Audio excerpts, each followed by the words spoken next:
Coach John's here on location at Woodside High School. I'm with the new basketball coach at Woodside, Stefan Welch. Coach, congratulations on your coaching at Woodside. This is your alma mater. When you got that phone call, how did that make you feel going back to where you come from? It was probably one of the most unbelievable feelings that I've ever felt besides when my son came in the world. Obviously, this is a place that, holds so much meaning. When I was here with Coach Richardson and Willie and Calvin, we pretty much was a team that nobody expected to really do too much, and we just appeared and evolved. They had a chance to be able to come back and try to, right this ship and get the program back where we had it when I was a player. It means everything to me and more. Speaking of when you were a player, have you reached out to some of your coaches in the past, like Richardson and Gooseby? They are successful, still coaching basketball. Have you reached out to them to get a map of this coaching thing? Definitely. Coach Gooseby and I, we pretty much talk every couple of days. We coach together on Boo Williams EYBL 17 and under, where he does the defense and I do the offense. So, I had all spring and summer to pretty much pick his brain and learn some things from him. Coach Keats, my coach, he was my coach at Hargrave. He's now the head coach at NC State. So I pick his brain a lot. Obviously, Coach Richardson is at ODU. I pick his brain a lot. All the coaches that I played for that pretty much molded me into the coach I am today. I've reached out to all of them, and they've been very receptive. They've helped me.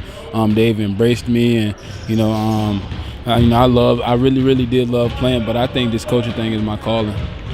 That is great. So you had a scrimmage, a benefit scrimmage. Talk to me about your expectation of the players while you coaching the game. Talk to me about that scrimmage game. I think it was a good test for us. Obviously, Norfolk Collegiate is a perennial power here in the 757. They're coached by Junior Barrows and Jamal, two guys that played at UVA and had stints in the NBA, so they're going to be well coached. It was a really good test for us. Number one, because they pressed the whole game. They wanted to slow us down, and it gave us a chance to get a live look. We've been beating up on each other for the last 3 or 4 months. So anytime you can get another opponent in the gym to really get some work in, it's always a plus. It gave us a chance to really learn how to close basketball games. Obviously, we had a couple of runs where we were up by 15, two to three separate times, and coming down the stretch, we were down by 4 with under a minute and 30 seconds to go, and in order to close basketball games out like that, being down, in crunch time, it takes a lot of character, a lot of poise, not just from my players, but from myself too. But I've been in those situations a lot. Obviously, it's different when you were coach because you relying on the players to retain information to do what you want to do. But I think that we handled ourselves really well for that being our first time being in that situation. That's great. Let's talk to me about your JV program. Who did you bring on as a coaching staff? And any of the JV players stands out that you may move up soon? Yeah, definitely. Now, I brought over Terrence Crowley. He was the JV coach at Warwick last year. He was one of our coaches in the Boo Williams program, and as I zeroed in on somebody that would be great for our program and the development, because obviously the only way your varsity program is going to sustain success is if your guys are already learning what the varsity players are learning at an earlier age, and he does a phenomenal job in skill development. He's a great players coach, and the kids really adapt to him. So as I watched him through the summer, and I saw how kids were receptive to him, that's somebody that I definitely wanted to bring along.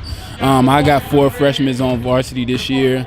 Obviously, I think JV could have helped them, but for their progression and where this program is headed, I thought that them being with me every day and them playing against the seniors and the older guys that we have would be better for their development. But there are a couple of guys, on the JV team that has a chance to come in on varsity this year and actually make an impact. But at their position, it wasn't smart for me to bring them up because we're pretty much loaded at the guard spot, and they need to get as much reps as possible. But as far as the projection of where our program is, when you start looking at the guys that are in middle schools that are on for Woodside and elementary schools that are on for Woodside, it's a lot of talent that plays for Woodside to be good for a pretty long time.